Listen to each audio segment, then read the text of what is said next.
Hi guys, this is Dr. Cyril Benedict. Welcome to my YouTube channel PhD Medicine. This class will be the continuation of the previous class on basic measurements in epidemiology. So this will be part 2. In the previous class we saw basic measures of mortality. So a quick recap. There are two basic measurements in epidemiology: mortality and morbidity. Mortality means being susceptible to death or being mortal, whereas morbidity means being in an unhealthy state due to a disease or an illness. So, we saw 4 to 5 indicators in mortality: crude death rate, specific death rate, proportional mortality rate, case fatality rate, and infant mortality rate, etc., and the factors that influence mortality rate, etc. So, in this class, we shall see what is morbidity, what are the types, what are the aspects of it, etc. So, as I defined earlier, morbidity means being in an unhealthy state due to a disease or an illness. Okay, so what are the uses of morbidity? It usually describes the extent or nature of the disease in a community.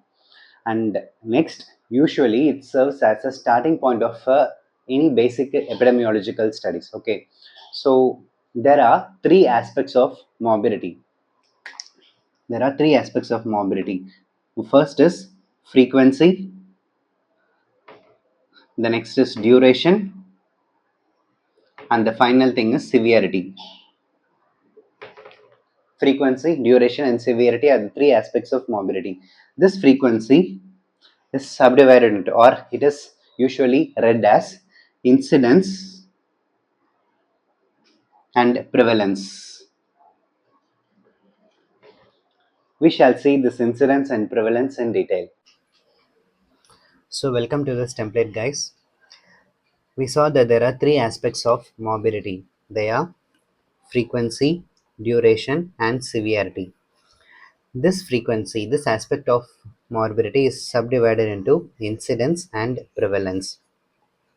As you all know, incidence is the idiom for new cases and prevalence is the idiom for existing cases. Existing means both old and new.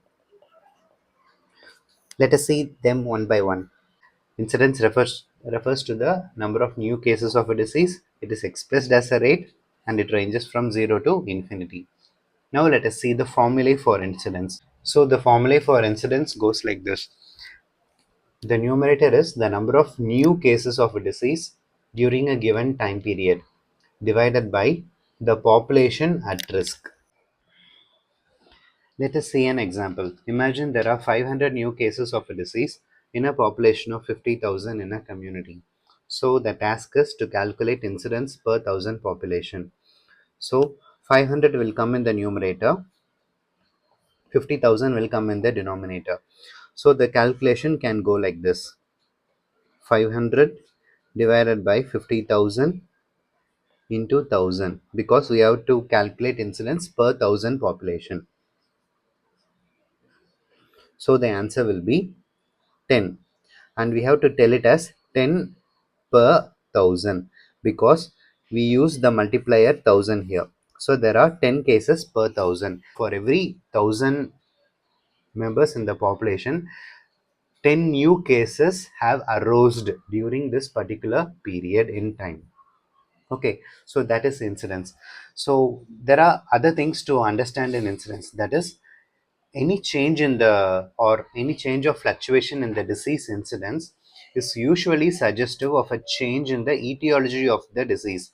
Change in the etiology means change in the epidemiological triangle, that is, change in the agent or host or the environmental factors of the disease. Let us then see prevalence.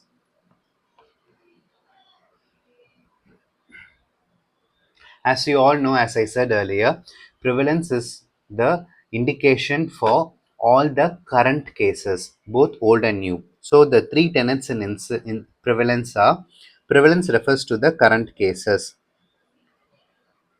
and they are both new and old. Okay. The next thing is, it is usually expressed as percentage of population,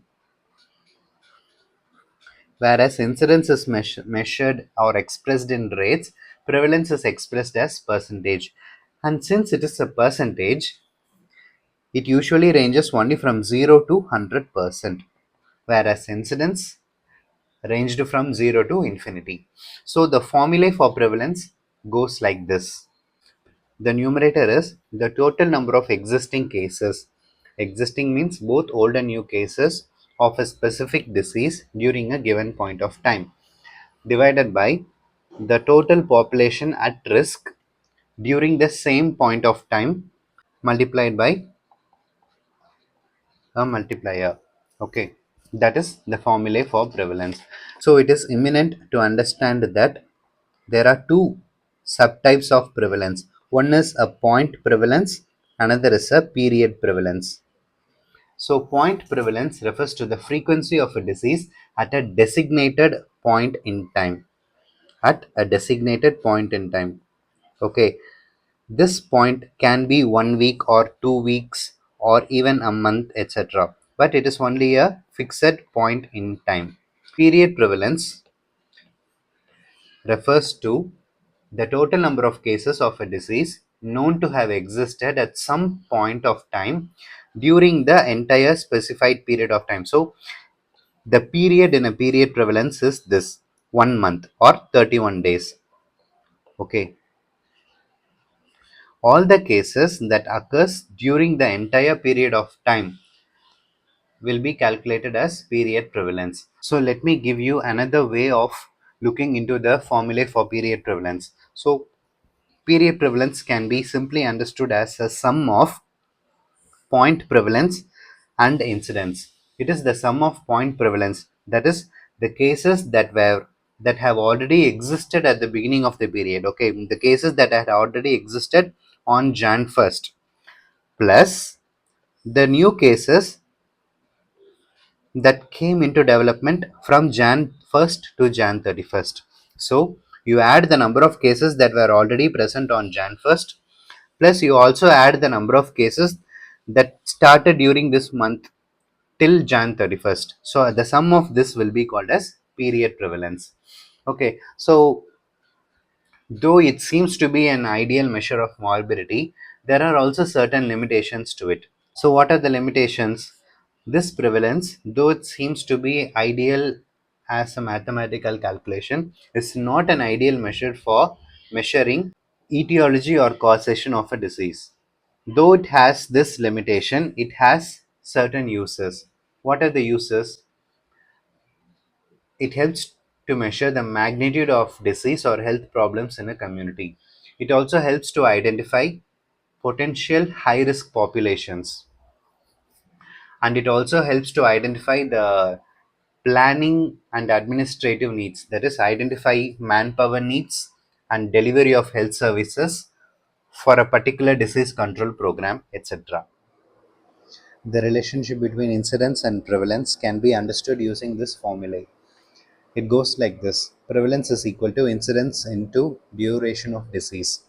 So as you can see, all of the factors in the formulae are directly proportional to each other. So, as incidence and the mean duration of the disease increases, either together or independently, it causes a gradual increase in the prevalence. So, we can understand this using a schematic diagram. This tub has some water. So the water that is already present inside the tub is called as the prevalence, that is the number of existing cases. New water is being added into the tub using this tap. So this tap is the incidence. So these are the existing cases, these are the incident cases. So there are two ways that water can be lost from this tub. So there are two ways that prevalence can be reduced.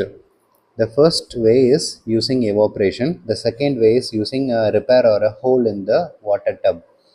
This evaporation means, or it can be related to the cure of the disease.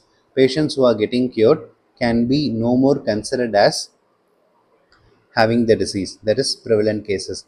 Also, patients who die because of the disease also cannot be considered as having the disease because they are no more in the population. So, with these formulae in mind, let us see the cases or the scenario that cause an increase in prevalence and a decrease in prevalence. So as you can see, if the duration in this formulae and the numerator in this formulae increases, it might cause an increase in prevalence. Similarly, if duration in this formulae and numerator in this formulae reduces, it will cause a decrease in prevalence. Also, the denominator in this formulae, if it increases, it causes a reduction in prevalence. Similarly, if the denominator in this formulae reduces, it causes an increase in prevalence. Hope you understand that.